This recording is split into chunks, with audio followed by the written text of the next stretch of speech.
Hello, pre-algebra kids. Here's our video on negative and zero exponents. While I was going to go ahead and start with scientific notation, I realized we should probably talk about negative and zero exponents first.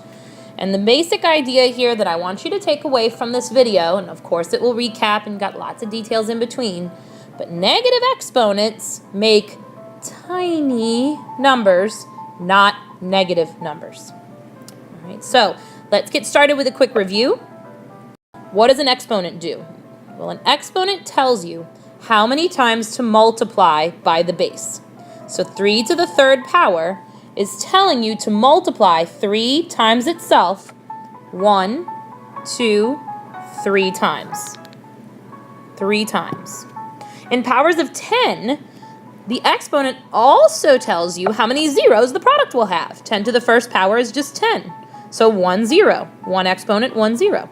10 to the second power is 10 times 10 or 100. 1, 2 zeros, 2 exponent, 2 zeros. 10 to the third power, 10 times 10 times 10. Or 1,000. 1, 2, 3 zeros, 3 exponent, etc., etc. So that's a good review of what exponents actually do. Just a little bit of quick practice. Why don't you pause the video, try these problems in your notebook, and then I'll be going through them momentarily. So at this point, I'm going to go ahead and go over them.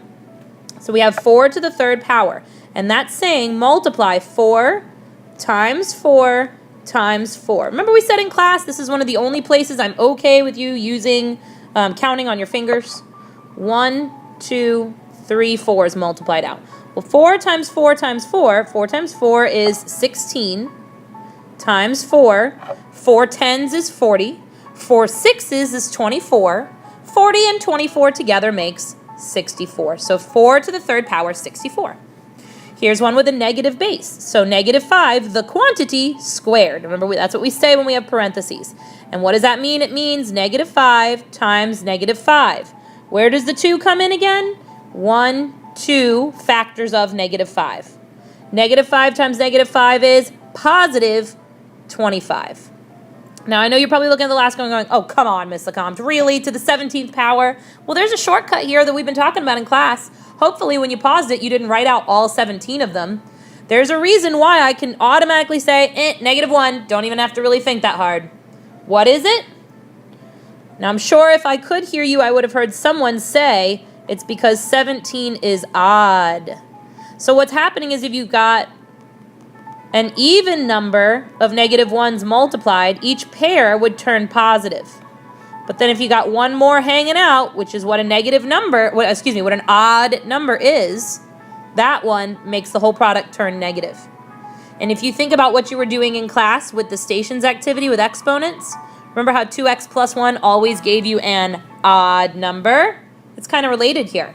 Pairs, anything times 2 is even. And if you take an even and you add 1, it's automatically odd.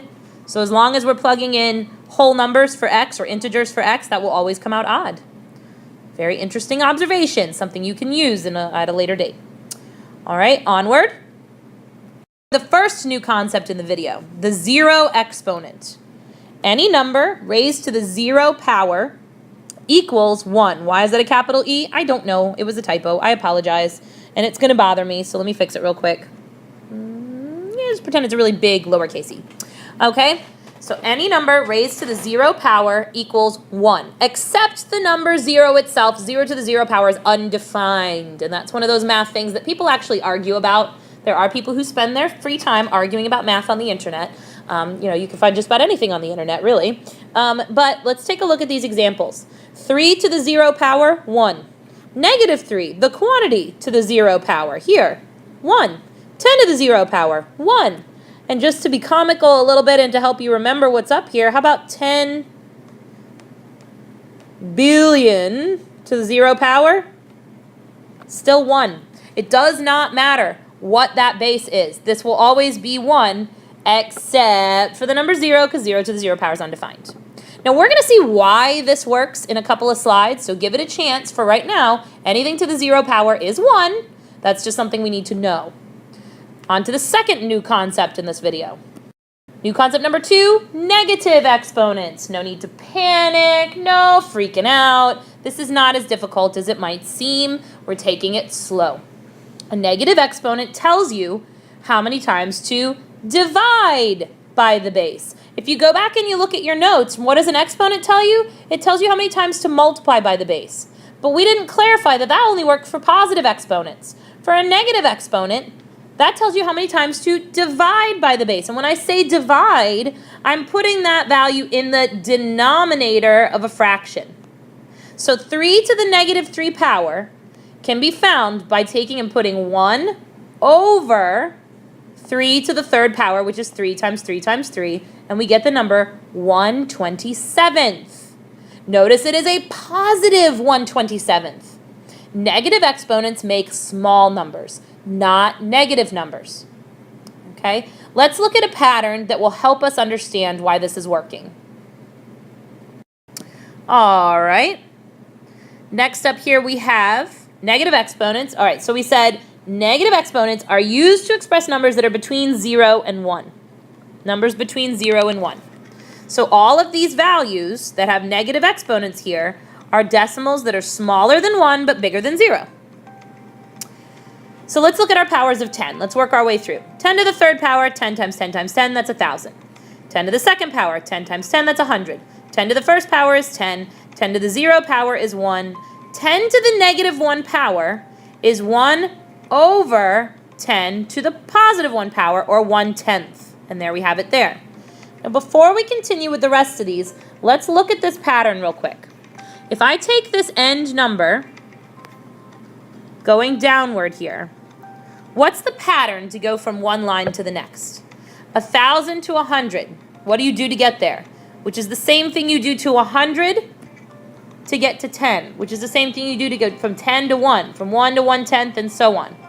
At every step, you can say that you could divide by 10. 1,000 divided by 10 equals 100. 100 divided by 10 equals 10. Now come all the way down to here. 10 divided by 10 is 1, and there's your 1 right there. So that's, excuse me, that's the first time I can kind of show you why that works. Because look at the pattern. Powers of 10 is multiplying by 10 going up. So if I wanted to work backwards, I could divide by 10. 1,000 divided by 10 is 100. 100 divided by 10 is 10. 10 divided by 10 is 1. Well, let's keep that pattern going. What about 1 divided by 10? Just moving over because I ran out of space. 1 divided by 10. That's 1/10, which is right there. If I divide a 10th by 10, I get a 100th, and there it is as a decimal. If I divide a 100th by 10, I get a 1,000th, and there it is as a decimal. So this is my powers of 10. This is my great pattern that I can recognize here. So, how do we actually apply our negative exponents? And I did make a bit of a typo there. We need to go ahead and fix this first one. That should be a -2 on this first one. -2, not a +2, -2. There we go. All right, so we got some negative exponents to apply, and then a 0 exponent. If you think you have this down, and I bet you do, a lot of you, go ahead and pause it and try it on your own. If you are not sure, then don't stress. We're going to go over it together. 2 to the -2 power. The first thing I'm going to do is put 1 over, because that's what my negative exponent does. 1 over what? 1 over 2 to the +2 power. So that's 1 over 2 squared, which is 4. So 2 to the -2 power is 1/4. How about the next one? Keep your parentheses. Do the same thing we just did on the previous problem. -2, the quantity to the -2 power, is 1 over -2, the quantity to the +2 power. And squaring on -2 gives me a +4. So that also has a value, that expression, excuse me, of 1/4. The next one, 10 to the 0 power. Well, write in automatically in your head, it should pop in. Anything to the 0 power is 1, and we're done with that one. 10 to the -1 power. 1 over 10 to the +1 power, which is just 1/10. And then the last one. 1 over 10 to the -6 power is 1 over 10 to the +6 power. Now apply another thing I told you back in the video, that is a value where we have 6 zeros on that power of 10 that's in the denominator. So this is 1/millionth. 1/millionth. How would that be expressed as a decimal? Well, this is tenths, hundredths, thousandths, 10,000ths, 100,000ths, millionths? Yep, that's right. How do I know that? How many decimal places is that? How many decimal places is that? 1, 2, 3, 2, 4, 5, and 6. 6 decimal places, just like our 6 zeros we had over here. Okay. All right, so to recap, not that long a video today, to recap here. For positive exponents, a to the nth power means a times a times a, n number of times.